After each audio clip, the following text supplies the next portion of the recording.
नमस्कार दोस्तों, स्वागत है आज के वीडियो में। आप देख रहे हैं राजस्थान समाचार। आइए दोस्तों जानते हैं राजस्थान से जुड़ी 25 बड़ी खबरें। तो राजस्थान में कर्ज माफी को लेकर कुछ बड़ी खबर सामने आ रही है। तो गैस सिलेंडर को लेकर भी कुछ नई अपडेट आ रही है, तो उसके बारे में भी जानेंगे कि किन किन परिवारों को 500 रुपए में सिलेंडर मिलेगा, उसके बारे में नई अपडेट आई। तो आइए दोस्तों शुरुआत करते हैं। राजस्थान से सबसे पहले जानते हैं कि सिलेंडर किन परिवारों को मिलेगा। राजस्थान में 75 लाख परिवारों को 500 रुपए में सिलेंडर। तो राजस्थान के सीएम अशोक गहलोत ने सोमवार को अलवर के मालाखेड़ा में बताया कि 500 रुपए में सरकार अब राजस्थान वासियों को सिलेंडर देगी। दोस्तों इसकी घोषणा की थी, लेकिन आपको मैं बता दूं कि सभी परिवारों को नहीं मिलेगा। इसके लिए कुछ रूल बनाए गए, उसके बारे में भी बात करेंगे।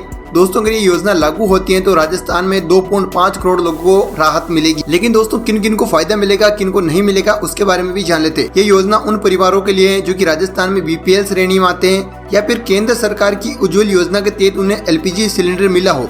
दोस्तों अगर आपको पहले उज्ज्वल योजना के तहत सिलेंडर मिला हो या आपका परिवार बीपीएल श्रेणी में आता है, तभी ये आपको 500 रुपए में सिलेंडर मिलेगा। इस समय राजस्थान में लगभग 1050 रुपए में आपको सिलेंडर मिलता है। वहीं दोस्तों 1 अप्रैल 2023 से ये मात्र आपको 500 रुपए में मिलेगा। आप एक साल में 12 सिलेंडर ही ले सकेंगे। अच्छा दोस्तों 12 सिलेंडर से अगर आप ज्यादा यूज करते हैं तो वो आपको 500 रुपए में नहीं मिलेगा।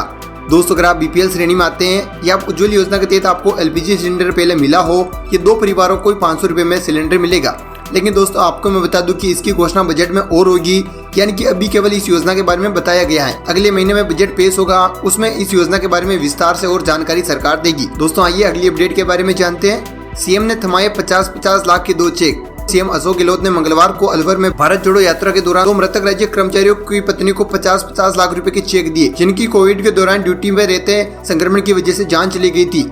दोस्तों बता दूं कि सुनील कुमार निमराना व रामेश्वर दयाल मीणा रेणी में पटवारी पद पर कार्य थे, लेकिन दोस्तों कोविड की वजह से उनकी जान चली गई थी। सरकार ने 50-50 लाख की सहायता राशि देने की घोषणा की थी और दोनों ही परिवारों को 50-50 लाख के चेक दे दिए गए। आइए दोस्तों अगली खबर के बारे में जानते हैं। सीपी जोशीगुड में बगावत, वैभव गहलोत की बड़ी मुश्किलें। दोस्तों राजस्थान क्रिकेट एसोसिएशन के चुनाव का काउंटडाउन शुरू हो चुका है। मुख्यमंत्री अशोक गहलोत के बेटे वैभव गहलोत एक बार फिर से आरसीए के अध्यक्ष बन सकते हैं। उन्होंने नामांकन भर दिया है। दोस्तों माना जा रहा है कि आरसीए अध्यक्ष पर वैभव गहलोत लगातार दूसरी बार जीत सकते हैं, लेकिन दोस्तों जोशीगुड में बगावत की वजह से उनकी राह आसान नहीं होने वाली।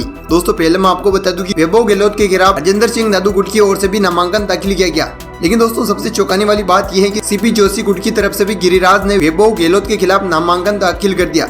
हालांकि वैभव गहलोत की गुट की ओर से गिरिराज को नामांकन वापस लेने के लिए मनाया जा रहा है। अब दोस्तों देखना होगा कि वो मानते हैं या फिर चुनाव लड़ते हैं। आइए दोस्तों अगली खबर के बारे में जानते हैं। 31 दिसंबर तक करा ले फसल का बीमा। दोस्तों इसके बारे में आपको एक बार फिर से जानकारी दे दूं, अगर आप अपनी रबी फसल का बीमा करवाना चाहते हैं तो इस महीने की आखिरी तारीख यानी कि 31 दिसंबर से पहले आप अपनी फसल का बीमा जरूर करवा लीजिए।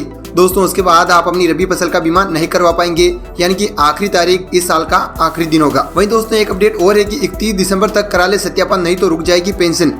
दोस्तों अगर आपको भी किसी भी प्रकार की पेंशन मिलती है राजस्थान में, चाहे विधवा पेंशन हो, सामाजिक सुरक्षा पेंशन हो, साल के अंत तक आपको अपना सत्यापन करवा लेना। 31 दिसंबर लास्ट डेट बताई गई है। अगर आप ऐसा नहीं करते तो आपकी पेंशन रुक सकती है। अगर आप पेंशन कंटिन्यू लेना चाहते हैं तो 31 दिसंबर तक आपको अपना सत्यापन करवाना होगा। आप ई-मित्र की सहायता से अपना सत्यापन करवा सकते हैं।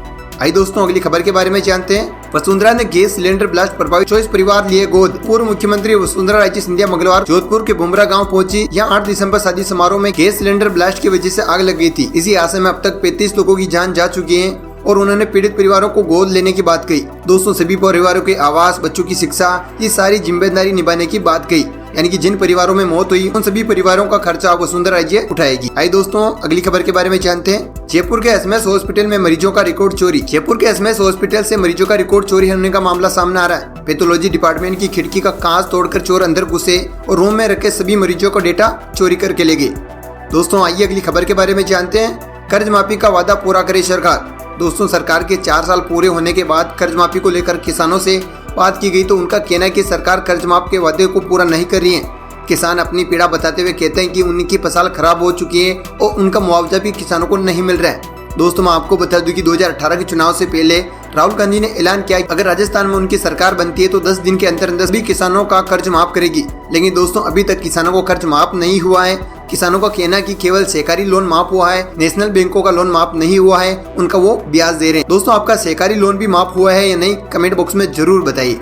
आइए दोस्तों अगली खबर के बारे में जानते हैं। जोधपुर गैस सिलेंडर ब्लास्ट हादसे में बढ़ाई सहायता राशि। जोधपुर के शेरगढ़ के भुंगरा गांव में हुए सिलेंडर ब्लास्ट हादसे में मृतक आश्रितों को सीएम रिफल फंड से 2 लाख की जगह 5 लाख रुपए मिलेंगे। पहले पीड़ित परिवारों को 17 लाख मिल रहे थे, लेकिन दोस्तों अब यह राशि 20 लाख हो गई, यानी कि 20 लाख की सहायता राशि उन्हें मिलेगी। आइए दोस्तों अब जानते हैं कृषि उपज मंडी के भाव जान लेते हैं कि अभी क्या भाव चल रहे हैं। ये लिस्ट आप देख सकते हैं। जीरे की मैं बात करूँ तो 20,000 से 28,500 के बीच चल रहा है। इसके अलावा गंवार की मैं बात करूँ तो प्रति क्विंटल के हिसाब से 5,000 से लेकर 5,700 के बीच, मूंग 6,000 से लेकर 7,625 तक चल रहा है। इसके अलावा ज्वार 3,000 से लेकर 4,100 रुपये, तिल 10,000 से 14,300 तक। सरसों की मैं बात करूँ तो सरसों 5,500 से लेकर 6,450 तक चल रही है। इसके अलावा मेथी 4,500 से लेकर 5,450 तक। चने की मैं बात करूँ तो 3,800 से लेकर 4,300 के बीच चल रहा है। आइए दोस्तों अगली खबर के बारे में जानते हैं। राहुल ने संविदा कर्मचारियों को किया नियमित करने का वादा। दोस्तों राजस्थान के संविदा कर्मचारियों का लंबा संघर्ष खत्म होता हुआ नजर आ रहा है। भारत जोड़ो यात्रा के अंतिम दौर में संविदा कर्मचारी एक बार फिर से राहुल गांधी से मुलाकात कर अपनी पीड़ा रखी, जिस पर जवाब देते हुए राहुल गांधी ने जल्द उनकी समस्या का समाधान करने का वादा किया, जिसके बाद प्रदेश भर के संविदा कर्मचारी को राहत मिली। तो दोस्तों ये थी राजस्थान से जुड़ी कई सारी महत्वपूर्ण खबरें। ये सारी खबरें आपको कैसी लगी कमेंट करके जरूर बताइए। साथ ही दोस्तों आप राजस्थान के कौन से जिले से इस वीडियो को देख रहे हैं, अपने जिले का नाम भी जरूर कमेंट करके बताइए।